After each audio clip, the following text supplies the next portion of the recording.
میں ادب کے ساتھ منسٹر آف فائنانس سے کہتا ہوں آپ اپنے رویہ درست کریں، آپ اپنے رویے میں مثبت تبدیلی لے کر آئیں۔ میں اپنے آئی ٹی انڈسٹری کے ساتھ اور ٹیلی کام انڈسٹری کے ساتھ کھڑا ہوں۔ اگر آپ اپنے رویے میں تبدیلی نہیں لائیں گے تو میری بات غور سے سن لیں، میں اگر وزیر نہیں رہوں گا تو آپ بھی وزیر نہیں رہیں گے۔ میرا مطلب آپ سمجھ رہے ہیں؟ تو آپ کو میرے آئی ٹی انڈسٹری کے لوگوں کو ریلیف دینا ہوگا، آپ کو ٹیلی کام انڈسٹری کے لوگوں کو فیسیلیٹیٹ کرنا ہوگا۔ ہم آپ کے پاس پروپوزل لے کر اس ہفتے دوبارہ آ رہے ہیں، I am very much hopeful کہ آپ، چونکہ پرائم منسٹر کا انسٹرکشن ہے تو آپ اس پہ عمل کریں گے، ہٹ درمی نہیں چلے گی۔ اگر پاکستان کے تمام ایکسپورٹ کو دیکھا جائے تو میرا خیال ہے کہ مختلف ایکسپورٹ مختلف طریقے سے کہیں بلینز آف ڈالر پہ کما رہی ہیں، بٹ آئی ٹی ایکسپورٹ میں آپ کے سامنے فگر لگے گا آپ کو کہ 3-3.5 سالوں میں کیا تبدیلی آئی ہے۔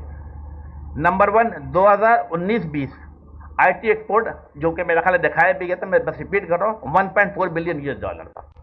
2021-22 میں 2.1 بلین سے بڑھا کر 2.62 بلین پہ لے کے گئے۔ تو یہ اگر آپ پاکستان کی تمام منسٹری کو ملا لیں، I repeat, we had a 44 ministry in Pakistan, but this is only the Ministry of IT and Telecom جس نے آئی ٹی ایکسپورٹ 40% اضافہ کرایا۔ کسی بھی منسٹری کا 2%, 3% اضافہ ہوتا، but the only ministry in Pakistan that is the Ministry of IT and Telecom جس کے اتنے بڑے پیمانے پہ آئی ٹی ایکسپورٹ ہوا ہے۔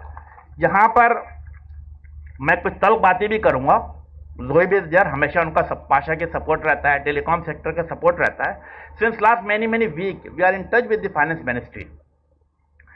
عائشہ اس کو لیڈ کرتی رہی ہیں، ہمارے سیکرٹری صاحب بھی لیڈ کرتے رہے ہیں۔ کچھ چیزیں پازیٹیو بھی ہوئی ہیں، میرا خیال ہے کہ ایف بی آر کے ساتھ بات چیت ہوئی ہے، اسٹیٹ بینک آف پاکستان کے لیے ساتھ بات چیت ہوئی ہے کہ آئی ٹی انڈسٹری کو کیسے ریلیف دیا جائے، کیسے فیسیلیٹیٹ کیا جائے۔ But again as a minister of I T and telecom I am unsatisfied. میں ادب کے ساتھ منسٹر آف فائنانس سے کہتا ہوں آپ اپنے رویہ درست کریں، آپ اپنے رویے میں مثبت تبدیلی لے کر آئیں۔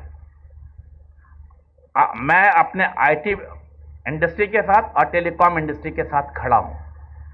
اگر آپ اپنے رویے میں تبدیلی نہیں لائیں گے تو میری بات غور سے سن لیں، میں اگر وزیر نہیں رہوں گا تو آپ بھی وزیر نہیں رہیں گے۔ میرا مطلب آپ سمجھ رہے ہیں؟ تو آپ کو میرے آئی ٹی انڈسٹری کے لوگوں کو ریلیف دینا ہوگا، آپ کو ٹیلی کام انڈسٹری کے لوگوں کو فیسیلیٹیٹ کرنا ہوگا۔ ہم آپ کے پاس پروپوزل لے کر اس ہفتے دوبارہ آ رہے ہیں، I am very much hopeful کہ آپ، چونکہ پرائم منسٹر کا انسٹرکشن ہے تو آپ اس پہ عمل کریں گے، ہٹ درمی نہیں چلے گی۔